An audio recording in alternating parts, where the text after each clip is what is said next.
Each season, Guys Telling Stories seeks out fascinating people with a good story to tell. I'm Bill Easton, the man next to me, Rich Douglas. We're a couple of guys who love a good story, so join us on our quest as we find fascinating people with a good story to tell. This is Guys Telling Stories. Welcome to Guys Telling Stories, everybody. And Happy New Year. Happy New Year to you, the listeners, and Happy New Year to you, Bill. Yeah. Bill, I'm laughing already. I've been watching these videos all day. He has almost 200 videos on his YouTube channel, and you go through. You counted them? No, I didn't count them. Like one, it says when you go to his channel how many. Oh, okay. I've just been clicking on like the next one.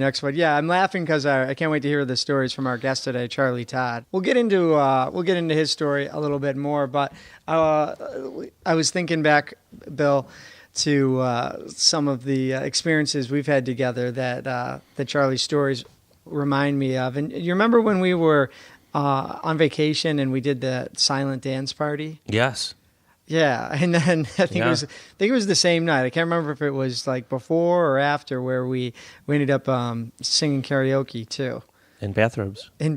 So I'll tell you the silent disco story. We were having dinner on our vacation. Mm-hmm. And there was like a couple of activities we could go do after. And I think it was, go see a show, or they were going to do karaoke. They were going to do one of those silent disco dance parties. Mm-hmm. And we walk into the room, and I had never seen one before. I don't know if you already had. That was my first time. Okay. I think we might have walked by one in Vegas, but it wasn't in a room like this. Mm-hmm. So you just kind of, there's other stuff going around. Yeah, a lot of noise outside in Vegas. Mm-hmm. We were inside, and we walked past this room. And there's a DJ, and he's sort of like moving his arm in the air, but there's no music. Mm-hmm. And there's people with headphones on, and there are 3 different colors. I think it was like red, green, and blue. And we still have no idea what's going on. And everyone's just dancing and high-fiving. Some people are singing. Yeah, some people. And then every once in a while you hear like, oh, yeah, exactly. Yeah. But only some of the people are doing it, and it looks so strange and absurd at the time. But we ended up getting a pair of headphones, and you realize that you can go dance to like 3 different stations, and if you don't like the song that's coming on, you switch to the other station. Yeah. And I think that got us going that night because do you remember the karaoke with the bathrobe? Oh yeah, that had nothing to do with the alcohol. That definitely was the. They had no beers that night. Yeah, but kind of set that up a little bit. What was going on with the karaoke? Because I can talk about that guy was running. That was the same guy that was doing the jokes. Mm-hmm. He was like the guitar guy. He was like a singer, comedian. Karaoke all mixed into one or something. Yeah, remember he made us CDs? Or we bought a CD of his. I think he gave us the CD he might have given it to us. Because we helped him out with... his dirty songs. His dirty song CD. They were filthy. I can't remember his name right now. Me neither. But he would tell some jokes while singing, and then at the end he would bring you up for karaoke, but he would play and sing along too, and he had a guitar and stuff. So that was kind of cool. Yeah. And for those of you familiar with Bill and I, you know that we always do karaoke. We've got a couple go-to songs, and I think we were going to do Country Roads. Mm-hmm. Country Robes. Well, Robes. We got the bathrobe. After the silent disco, we got the idea. Well, let's go grab the bathrobes. Yeah, they gave us bathrobes. We may as well wear them. Yeah, out of our rooms and go sing that. And again, it's a spectacle. You walk by, you got 2 guys singing Country Roads, but they're wearing white bathrobes, singing Country Robes. And keep me warm when it's cold. I don't remember the words we made up. I don't know. But you get the whole bar singing, and then that person who's sitting in the corner, or maybe that group that's walking by wondering what's going on, at this bar, they end up hopping in. Mm-hmm. And that was one of the most fun nights. Sometimes you got to create your own fun, especially when you're around a bunch of old people. Yeah, exactly. These videos remind me of people that are creating their own fun, but not to the point where. I don't know. Some of them look like they're disturbing people, but most of it is just kind of like... This is just like positive... What is going on? Like awesomeness. And to bring it back around to our guest today, Charlie Todd, he's an innovator that started making hilarious, like positive prank-style videos that were perfect for YouTube before YouTube was even around. He's he hasn't the annual event that we'll talk to him about, held in cities around the world. Pants off, dance off. Yeah, sort of. It's the No Pants Subway Ride. That's close. It's taking place this month. It actually just happened, but it's where people wear no pants on the subway. Yeah, it was just a couple days ago. Just a pair of underwear or 2 or 3 if it's really cold outside. and the best part is you take this subway ride without really acknowledging the fact that no one else is wearing pants on the subway ride. Yeah, and they don't talk, and they're not laughing and giggling. They are in character and serious and like just pretending that they forgot to wear pants and they're going to work. So it's like an event, or maybe a better word is like a mission you got to accomplish. And it might sound absurd, but this has been going on for roughly 20 years now. And Charlie and his company started this event and countless others where people get together and they just have an absurdly fun time. And his company, Improv Everywhere, is so successful. We want to hear about how that got started. And Billy also, he hosts his own podcast. Awesome. Yeah, well, that's good. Very talented Less guy. audio I have to worry about here. He'll sound very professional. He's creative. He's talented. So let's do it. You ready? Yeah, let's talk to him. All right, let's talk to Charlie.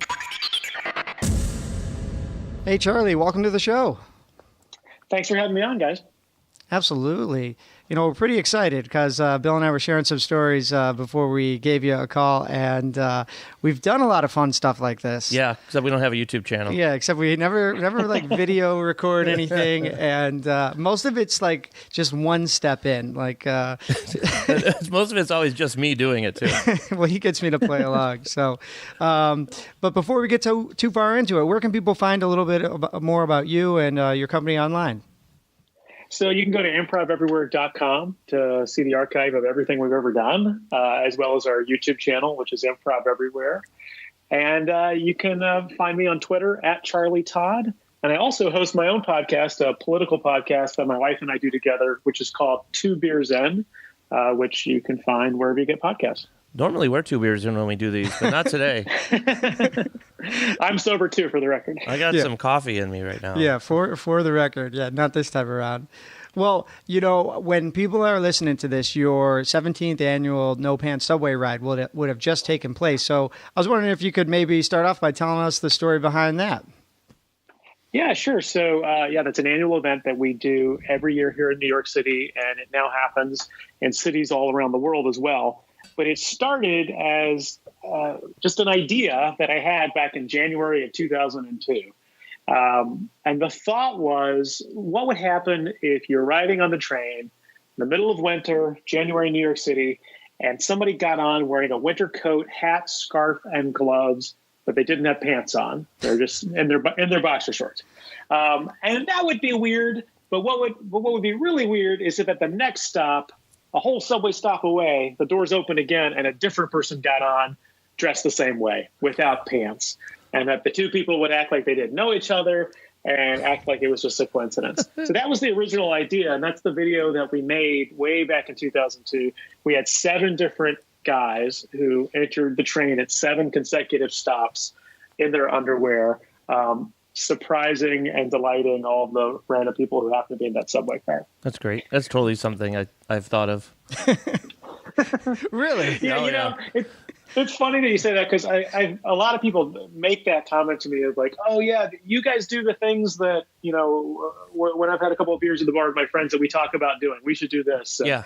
I think, the only thing that was different on my end is that I had those same conversations at the bar and then woke up the next morning and sent an email to those people and said, hey, let's do it Saturday. and I just started, I was 22 years old when I started this project, and I was, didn't have a lot going on in my life other than having a day job, and I had just moved to New York City, and I was, hungry to be doing things. So I just started going out, and whatever weird idea we had, we went out and tried. And that's how Improv Everywhere got started. Well, that's the city to do it. There's a lot of weird stuff going on in New York City. Yeah. Anyway, you almost gotta. Yeah, you almost gotta like tune it out. Like it has to be kind of really weird, maybe, to get everybody's attention and stop them. Because you'll find one guy without pants, and that's just a good Saturday. No, that's absolutely true. 7. Yeah. And that was I think a real blessing for us is that the group is based in New York, and I'm from Columbia, South Carolina. It's pretty easy to do something weird and stand out there.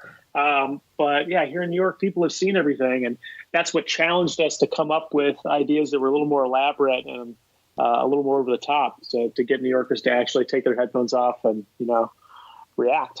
And there's more than one car, so logistically there actually has to be some preparation and thought for this.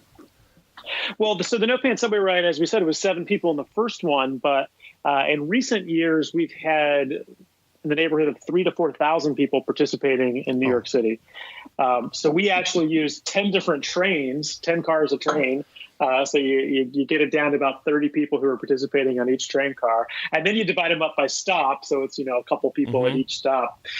So yeah, it's this massive puzzle that I have to figure out every year. And, I made a real mistake in 2003 by doing the second annual No Pants Subway Ride. I didn't realize it at the time, but it trapped me into maybe doing this for the rest of my life. Yeah.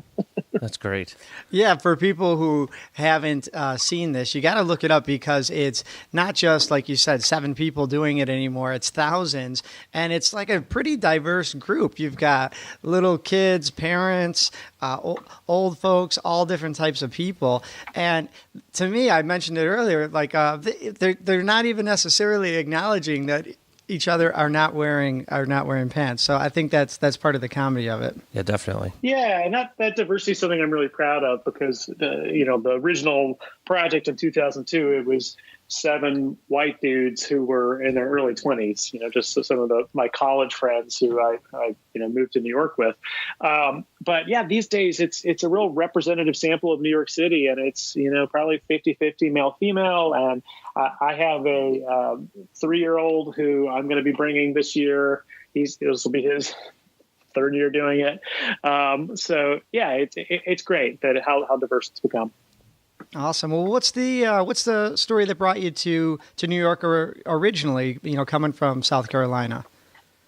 Well, I grew up in Columbia, South Carolina. I was very interested in comedy.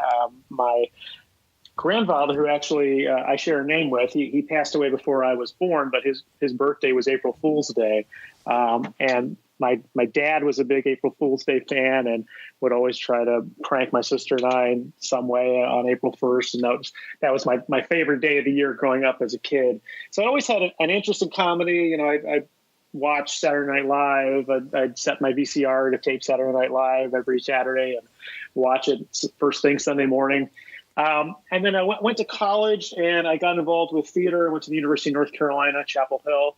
And started getting into improv comedy there as well as theater. And I moved to New York to pursue those things. And moved up here not, knowing more than a dozen people who lived in the city. And I got excited about the potential of being an unknown person in a city of 8 million people, and that I could pretend to be anybody I wanted to be. I could, stage a scene in a subway car or in a bar or in a public park, and I wouldn't get recognized by, family friends like I would maybe in South Carolina. So that sort of inspired me to do these undercover performances. So first starting out, I'm thinking mom, dad, if you have brothers and sisters, what did they think about dressing up, making these funny videos, filming pranks?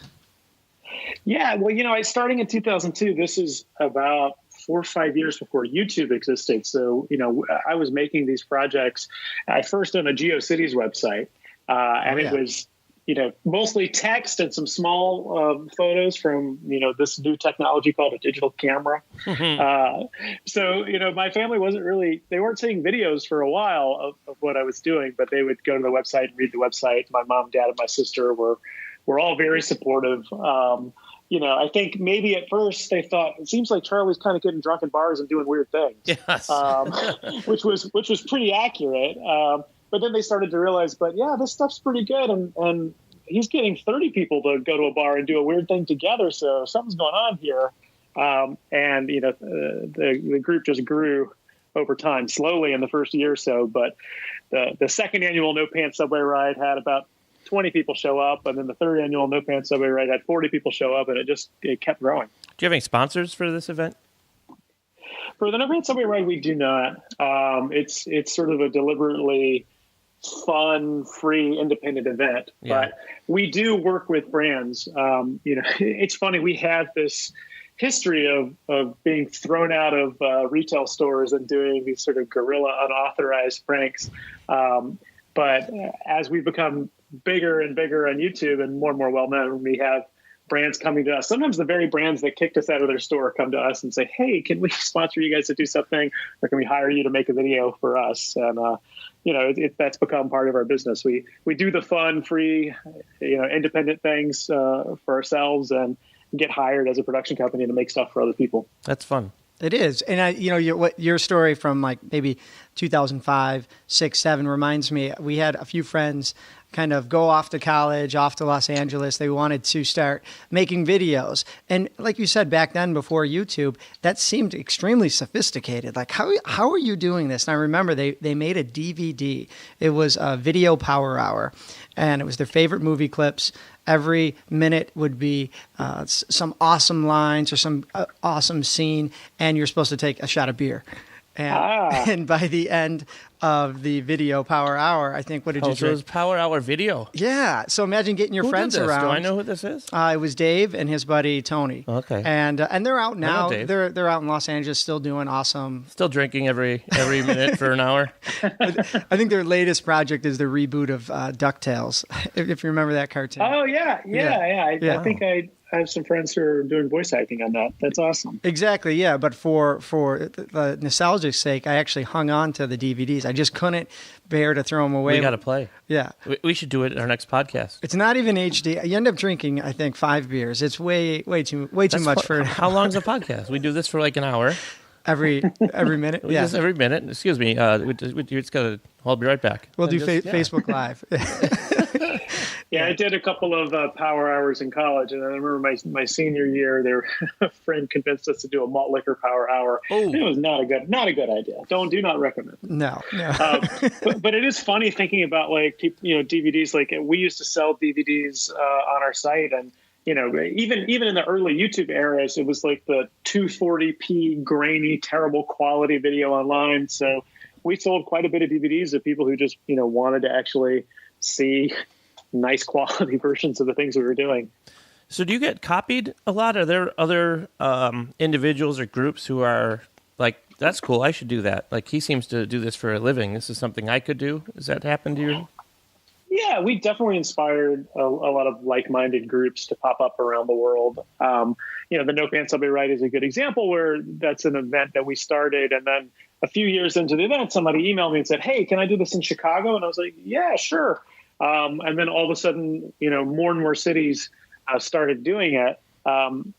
In recent years, we've had upwards of 60 cities around the world participating in it in the same day. And these are all just other independent people who are, creating a Facebook event and recruiting friends and having it sort of spread virally in their own cities. People, there have been other projects we did. I think most notably, we did a project in Grand Central Terminal where we had 200 people freeze in place for 5 minutes. Oh, yeah. I know this one. Yeah, that's sort of our greatest hit. I think that has almost 40 million views on YouTube. But we had, it was at 2:00 in the afternoon on a Saturday, and there's people going to their trains, and there's tourists in Grand Central Terminal. And then all of a sudden, half of the terminal just freezes in place and stands still, making it seem like time had stopped. What did that statue challenge? Was that like... Did that stem off of this? Remember they were doing that at the That's end of right, the mannequin challenge. The mannequin challenge. It was so that was like a year or two ago. It was so funny to me when that was going viral. It was like, well, we sort of already did that back in 2007. I'm sorry, I interrupted you a little, so finish that. I want to hear it. Oh, no, yeah. I was just going to say what was interesting about the project is, one, when it went on YouTube, it took off, and it got like 10 million views in a week, which, back in 2007, 2008, that was a big deal. But it also inspired people around the world to go out and freeze in place. And this sort of like, I don't really like the term flash mob, and we started Improv Everywhere prior to that term's invention. But I think that Grand Central project kind of brought the flash mob into the YouTube era, where people got inspired to go out and do things in train stations and do things in public spaces. So yeah, to answer your question, there's been a lot of people who have taken our ideas and done their own regional versions of them. And, occasionally I run into a problem where a brand will go out and like exactly copy something every time without asking for permission. But, more often than not, they reach out to us and say, hey, we like what you did. Can we sponsor something or can you make something for us? Yeah, I'm thinking of, Bill, our interview. We talked to some of the volunteers and organizers for SantaCon. Yeah. And in New York City, that's a huge event once a year. But it happens, when we kind of learned, all over the world, all these other countries, all these other dates, and it's not centrally organized by one person by any means. It's a lot of times just a group of like-minded individuals that like to dress up, and they go on a pub crawl, and I'm sure if you compared New York City SantaCon to some other neighborhood SantaCon, it might even look, drastically different. But it sounds like a lot of what you guys have been doing early on, like Bill, it's not being copied, but it is like inspiring a variation, people to derivative, think, And how can I do something similar, maybe not duplicated, but I want to do that. And what can I do to do that? Yeah, it's been an interesting sort of line to walk for us because, the point behind Improv Everywhere is to cause, our slogan is we cause scenes of chaos and joy in public spaces. And it's really just about getting people to go out into the real world, use their city in an alternative fashion to bring comedy, to bring creativity into public spaces, to brighten up an otherwise boring subway ride or an otherwise, boring sidewalk and bring just fun comedy to it. So we love seeing that idea spread, and we love seeing similar things happening around the world. We also didn't create that idea either. I mean, there've been people doing happenings in public spaces for a long time.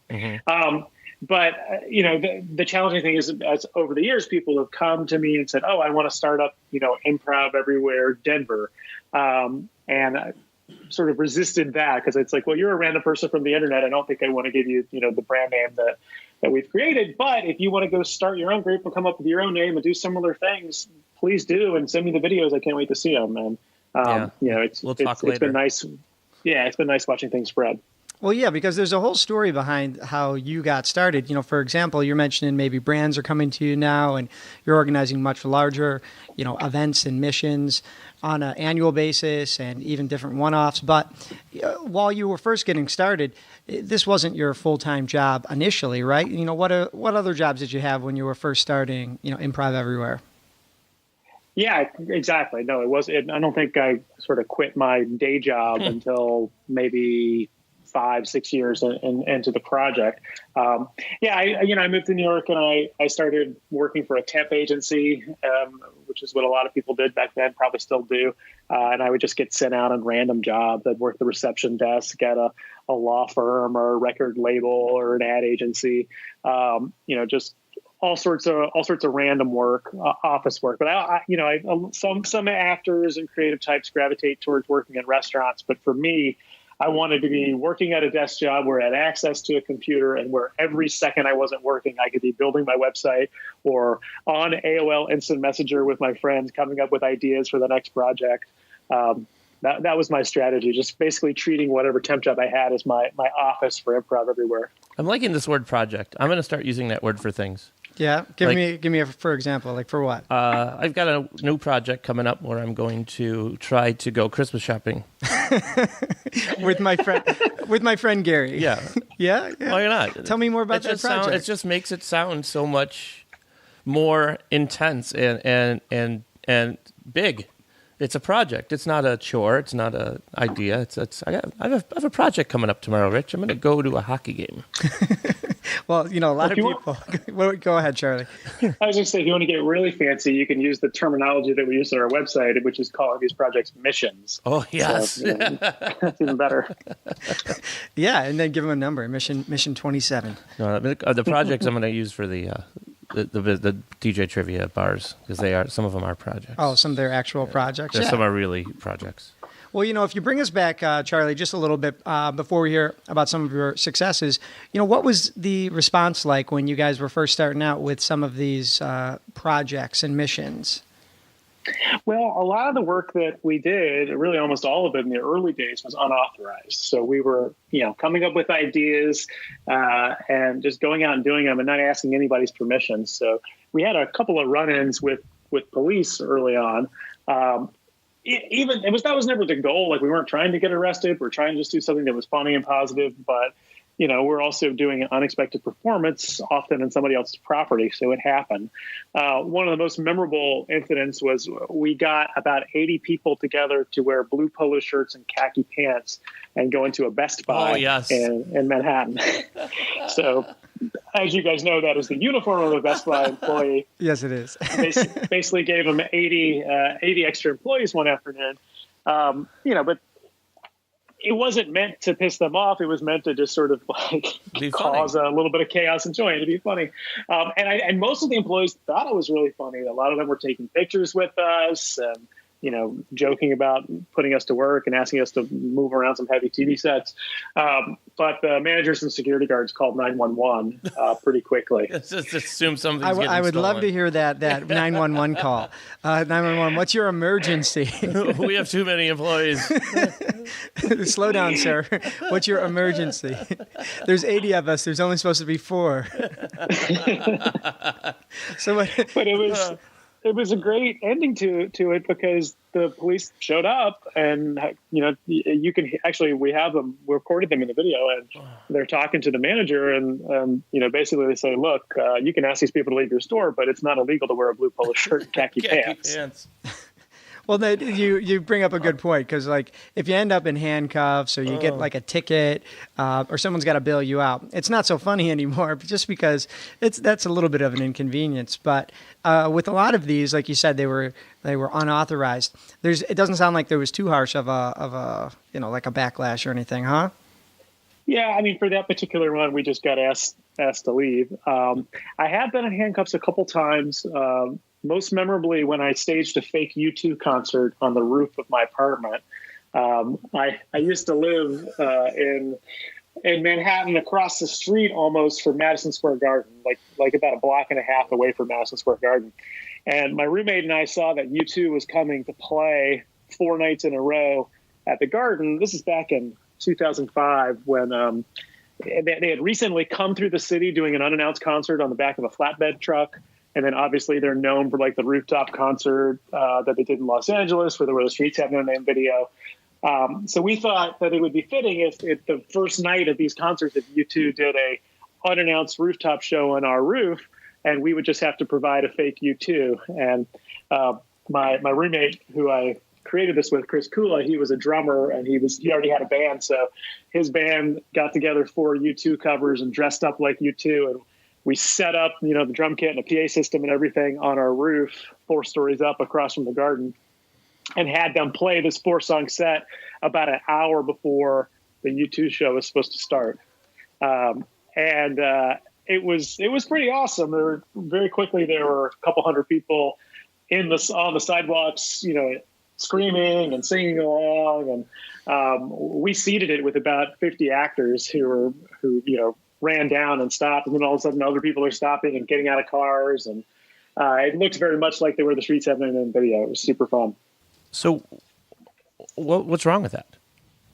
So what's wrong with that is that I don't know. I mean, did you advertise that U2's was there a sign saying that this was U2? Some strange ordinance where you can't wear a wig and stand on a roof at the same time? It was much simpler than that. It was just that we were being too loud. So all of a sudden the cops were trying to find us, trying to figure out how to get up on the roof. And I had a friend dress up in a security outfit with a security hat and jacket on. And I had him on purpose stand in front of not my door, but the building next to me. The wrong door. Yeah, so the cops go through there, and that particular building didn't have any roof access, so that bought us about 5 minutes. If we talk to Charlie again, we have to do it in person. I think there's definitely one guy. We'll talk about that later. There's an event coming up. I want to. That made me laugh. It's like, all right, I need your help. What do you need me to do? So you're going to stand by this door. Okay, what am I guarding, protecting? I got to check it. No. This door leads to nothing. But you got to look really official. Yeah, I mean, we didn't have that much forethought, really. I thought that it was like a realism thing. If U2 was actually on the roof, there'd be security somewhere. Right. And then I thought I don't really want him to stand in front of my door because I don't want people to try to get into my building to find U2. So just stand in front of my neighbor's door. But the cops, they eventually came up the fire escape and stopped us all. And my friend who was playing Bono was a bit of a method actor, and he refused to drop character, which was a really dumb idea. The cops asked to see his ID, and he's like, "I don't need an ID. I'm Bono." So they immediately cuffed him. And then I went up to the police and said, "Hey, this is my apartment. I organized all this. So I'm responsible for it." And they were like, "Okay, cuff this guy too." Oh boy. But that's what I wanted. Like, if my friend was in handcuffs for my crazy idea, I wanted to go down with the ship. But we got a summons to community court for an unreasonable noise charge, which was dismissed, thankfully. That's great. Quick break to talk about podcastyourstory.com. Sometimes life's best moments seem to pass by too quickly. So why not record those moments? And the audio becomes a podcast for you to share. From that first part-time job to that time you almost got arrested. The professionals at podcastyourstory.com record an audio interview of you telling your story. And the final product is a podcast you can share online with family, friends, and the world. Tell your story in your own words with podcastyourstory.com. And our listeners get 20% off your first recording. Just mention promo code GTS. That's 20% off your first recording with podcastyourstory.com by mentioning promo code GTS. And now, back to our interview with Charlie. Yeah, it's events like that that probably started to gain you this following that you're known for now. So you've had some successes, but also some hurdles to overcome. If you could maybe tell us a little bit about that pilot for NBC that you were working on a while back. Yeah, that was a big turning point for us. And that was in 2007, and so we'd had a couple of hits in the early days of YouTube, and all of a sudden, TV producers started emailing saying, "Hey, we think this should be a television show," and we got partnered with a good producer and ended up selling a half-hour pilot to NBC, and which was really exciting to make. All of a sudden, we were not making projects on a $0 budget or whatever I could afford.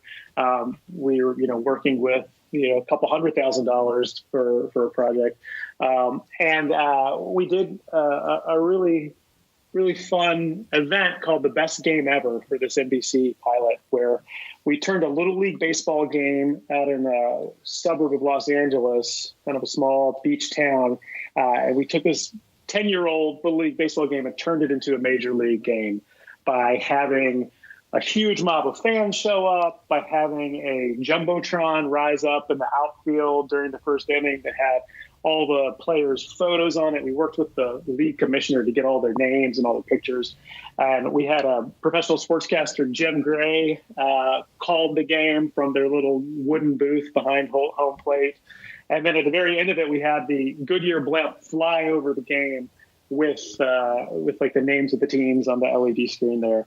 So it was a whole new ball game, pun intended, to be able to work with a budget like that. Super fun. It sounds like a lot went right. So for the listeners, if you can maybe take them behind the scenes with the whole pilot process. I mean, in looking back, reflecting, what went wrong with that experience?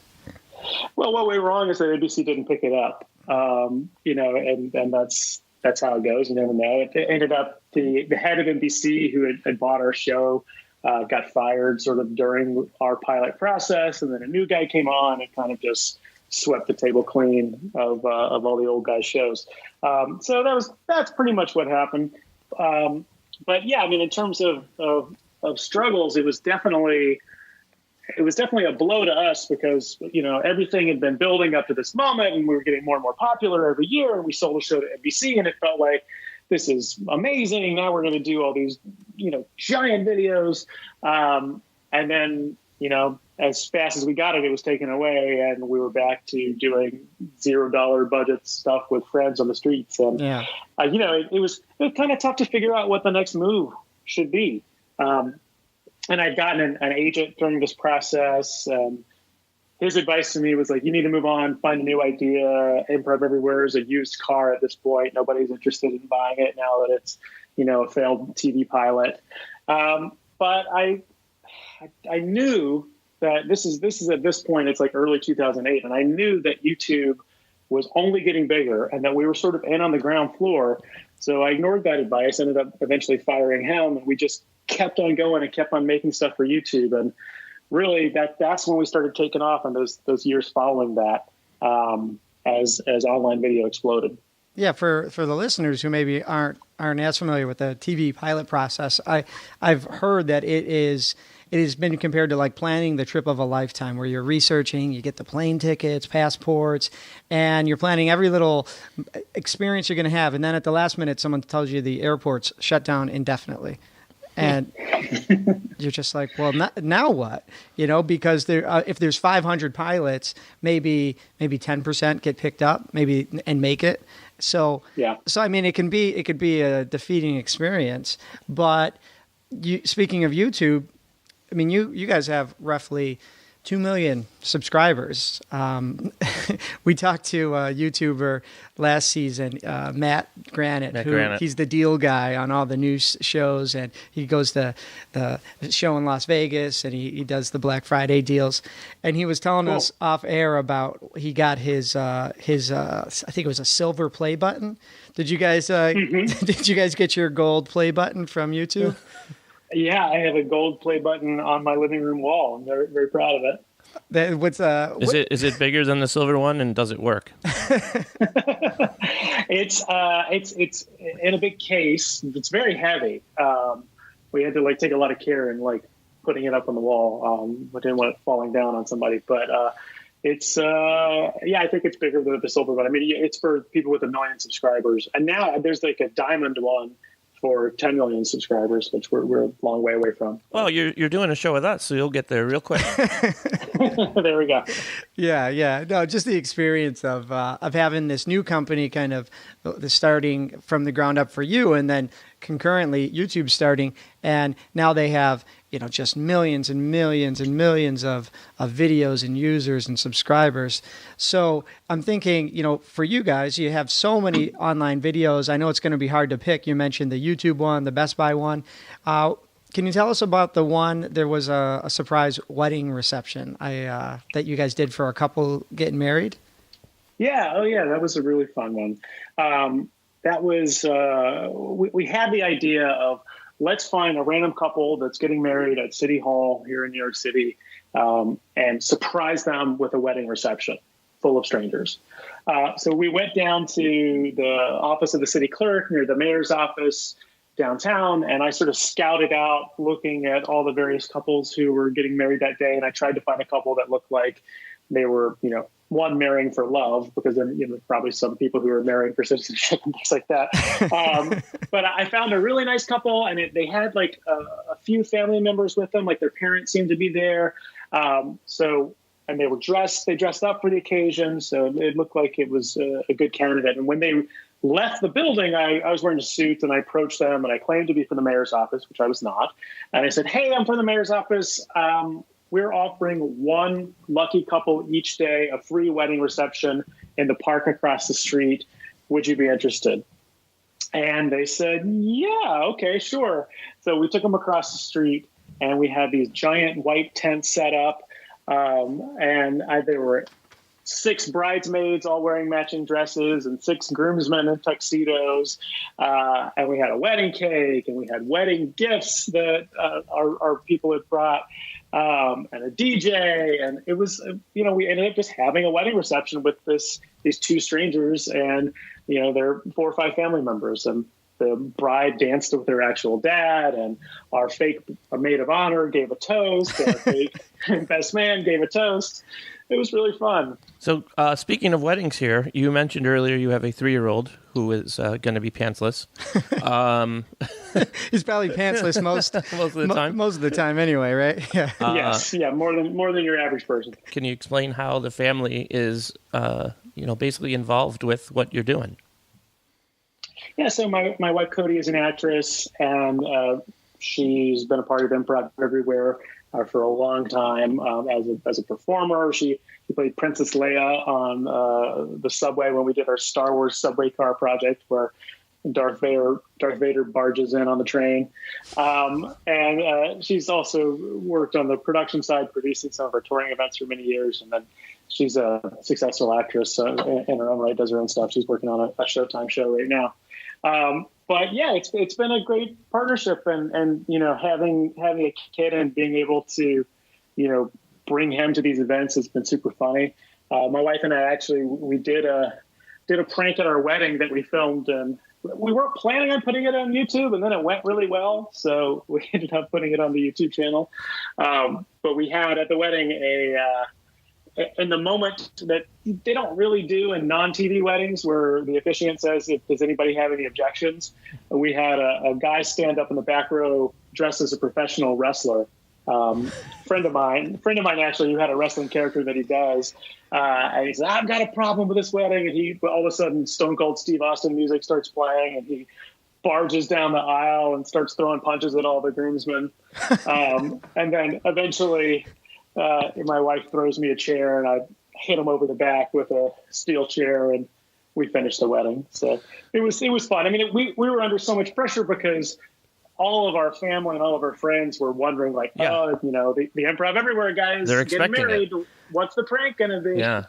The prank is we didn't do one. That could have been it. We seriously considered that, and then we're like, we'll make people wait to the last possible second of the wedding and then have something crazy. Yeah, at the end, this wasn't a real wedding. You got to sit through another one. It's next weekend. Yeah. No, they're probably expecting something during the reception, like some sort of, cake, somebody pops out of the cake or it explodes or something like that. So I think it was good to do it right before the kiss. That's That's awesome. Yeah, exactly. You mentioned at the start of the interview that you and your wife have a podcast together. Can you tell us a little bit about the show you do? Yeah, so we started it about 2 years ago, and it's a live show that we do at the Upright Citizens Brigade Theater in New York City, and release it as a podcast. It's called Two Beers In, a Tipsy Political Roundtable. And the concept is we get a panel of comedians and journalists. We've had people from MSNBC like Katie Tur, Steve Kornacki, Joan Walsh, and we've mixed them up with writers from late night comedy shows like The Daily Show and Seth Meyers, Stephen Colbert. And everybody chugs 2 beers at the start of the show. And then we have like a Meet the Press or Real Time with Bill Maher type roundtable.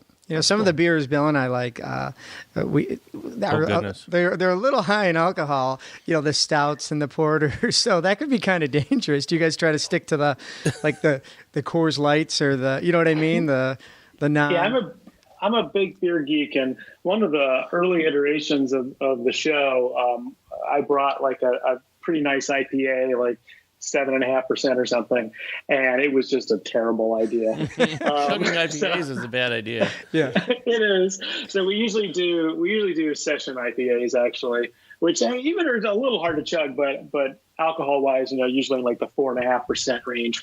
You chug 2 4.5% beers quickly, you're gonna be a little bit tipsy. But the concept of the show is not for people to be sloppy drunk. It's to be just tipsy enough where you're a little more honest, you're a little more willing to speak your mind. And how's the live format going for you? Is it audience participation? Are they chugging beers too, or what does that look like? Yeah, there's a bar at the theater where we do it. We're actually doing a show coming up on January 12th at the Bronx Brewery, which we're excited about that. But the audience is a little lubricated as well, and it's fun. We like the live format. I think it works well for comedy. And then we occasionally we'll do episodes in between the live shows too, where we interview somebody about a particular issue. That's fun. Yeah, definitely check. We could do this. Yeah, definitely check that out. Well, Bill has he has a business that we've talked about in earlier episodes involving bringing people to and from different breweries. I was just talking about drinking 2 beers. I'm thinking big picture. Bill's thinking small picture, but that's par for the course. I will definitely drink 2 beers with you, Bill. But I was thinking we could go to a brewery and we're gonna need some guys dressed up by the door for crowd control. Yeah. Yeah. We used to, when we first started the podcast, go to locations. You're just starting out. We would go to a restaurant. We'd go to someone's business, and that we've had a few hecklers from time to time, and that's always fun. Sort of. But when you're first starting out and you don't really know how to deal with it, that was it's a little bit of a challenge. I was just like, this guy's being rude. What's his problem? But I apologized. I said I was sorry. Yeah. Well, we always like to sort of ask you to look ahead a little bit. You have had so much success with organizing events and missions and making videos and running Improv Everywhere. So what are you looking forward to in the near future? Yeah, we're going to keep doing what we do. We've got, our annual events like the No Pants Subway Ride. This summer, we'll be doing our MP3 Experiment Project, which is another annual event where we get thousands of people together in New York City who are all listening to the same audio file via our iPhone or Android app. And they have, in addition to music, there's secret instructions and things to do. So you'll have 2,000 people in a public park listening to these instructions on their headphones who all of a sudden drop down to the ground at the exact same time or start, forming a single file line behind one unsuspecting person. It's a super fun event. So we'll be doing that and putting, content out on the YouTube channel, and then also working on other things. As I said, we just made a TV pilot, so we're hopeful that something will happen with that. If not, we'll be pitching the next one and, working with stuff for brands as a production company as that comes up, and just trying to stay busy. You know what? Speaking of your MP3 project, Bill, that's tying back to what we were saying before. That's the thing I think you and I might have some fun with if we, can make it to New York City, because we've done this. We've done the silent dance party thing. Mm-hmm. We're into scavenger hunts. We got thrown out of them all. Scavenger hunt. It was again we didn't have permission to be there, but everybody should be thrown out of a mall at some point in their life. That's true. Yeah. They just ask you to leave persistently until you either tell them to go away and lose them, or you just leave. It wasn't really tossed, but yeah. So what advice would you, obviously, like I said right when we started, like these are things that I've thought about, but I'm not capable of doing, but the thoughts are there. And I'm sure there's millions of people who have like someone getting on a subway without pants on or all this stuff. Like, what advice would you give someone that to actually follow through with this? Maybe it doesn't even necessarily need to be in exactly what you're doing, but it's off the wall, it's different, and you're successful with it. So how would you tell somebody else to do it? Yeah, I think my advice for anybody who is, looking to get into any creative endeavor, whether it's, starting your own band or painting or any kind of creative writing, is to just not wait for anybody else to give you permission. Don't feel like you have to have a book deal to write a book, or, to have somebody want to fund your movie to make your movie. Just go out and make it with what you got, and do that ultra low budget version and put it out on the internet and, see what people think. And I think it's important just to go out there and create and try to bring your ideas to life. And you learn so much by doing that. I mean, I've now been doing this for, I guess, about 16 years, and I feel like I'm so much better at it than I was at the beginning. And with every project that doesn't go exactly like you want, you're learning something and you're getting better for the next one. Yeah, great advice, because you surprise the people around you when you just sort of put yourself out there. I had a coworker who, I knew was artistic and was into drawing and painting, but right around the holidays came out with her own like adult coloring book, more so like pen and ink drawings of cityscapes and landscapes, and it was Buffalo themed, and people just fell in love with it because there's that whole I don't know, just side of, I didn't know this was something that you did, and I'd love to buy it. Where can I buy it? And she self-published it, like on Amazon, and it made like the perfect gift around the holidays. And something, that's awesome. Yeah, something small like that is a stepping stone to something. Who knows? 20 years later, you're still going strong. So that's great. Well, Charlie, I think this was awesome. And one more time for people, where's the best place for them to find out a little bit more about you and Improv Everywhere? I'd say go to improveverywhere.com and join our email list. We only send out an email when we've done a new project. And you can also check out the podcast if you're into politics. 2 Beers In, a tipsy political roundtable is available on Apple Podcasts and all the other places you get podcasts. Awesome. Yeah, thanks so much, Charlie. Yeah, this is a lot of fun for us, and congratulations on your success and doing it the way that you set out to do it. Well, thanks so much, guys. This has been awesome. Charlie, Todd, Bill. It's all the stuff that I would need to like wear a camera and to do it. I don't think I could. You would be the guy that's like holding a hidden camera, participating, not like the guy that's trying to keep a straight face. That would be tough. I think you could do some of it. I think you could. So. You could guard that door for the YouTube content. Definitely. I could totally see you in a blue shirt walking around. I want to do that. Spot. I want to do that anyway. Yeah. That's the funniest one. Maybe Target. Yeah, because they were outread and. Well, when tying back to our intro, I think we should totally check out that MP3 project because we don't mind the scavenger hunt game, the headphones game, and a trip to New York City in a couple of months when things start to thaw out and get warm. That'd be great. I really want to hear that 911 call though. You're right, from Best Buy. I love listening to like those 911 calls where somebody's like calling the police. It's your emergency. Yeah, exactly. Everyone's wearing the same shirt. Yeah. Well, Charlie's a pro, and like he said, he's been at it for a while, and he feels like he's just keeps getting better and better. And to our listeners, definitely check out his podcast if you're into that sort of political commentary scene. And it's very similar to us. Oh, just the beer drinking. Oh, just the 2 beers in idea. Absolutely, yeah. Well, thanks so much again for Charlie for doing the show. Mm-hmm. And we're going to have to put ourselves out there a little bit, Bill. I think maybe with your bus, we might be able to organize an event or two on some off days. The bus is live, by the way.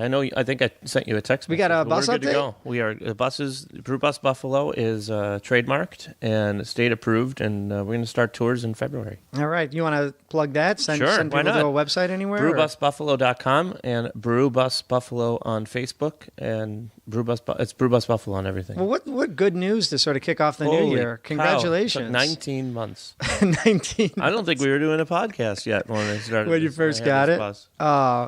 Well, congratulations, Bill. I can't wait to get on there and check out some of the breweries. And I'll tell you what, too, Charlie, you're inspiring us. If you're still listening at this point, we got to do a live one at one of these breweries. We could pack people with blue shirts on the bus. Yeah, and just go to Best Buy. Well, I'll tell you what, I'm gonna call it research and development. I want some free rides on this bus, and you'll be like, "What's Rich doing on the bus again?" Oh, just research. Just research. And, just research. And eventually we'll. Hey, we'll there's Wi-Fi. There's Wi-Fi on the bus, and there's power. There's power on the bus. We could literally drive around and do this. Okay, season finale. You want to do it on the bus? On the bus while we're moving. Look at us making New Year's resolution goals or something like that. Well, guys, thanks so much for tuning in, and let Charlie know that you listened to his story. Send him a tweet. Hey, heard you on the show, and check out his podcast and some of his videos as well. And set your goals right, and everyone have a terrific 2018. Absolutely. And as always, I'm Rich Douglas. I'm Bill Easton. Until next time.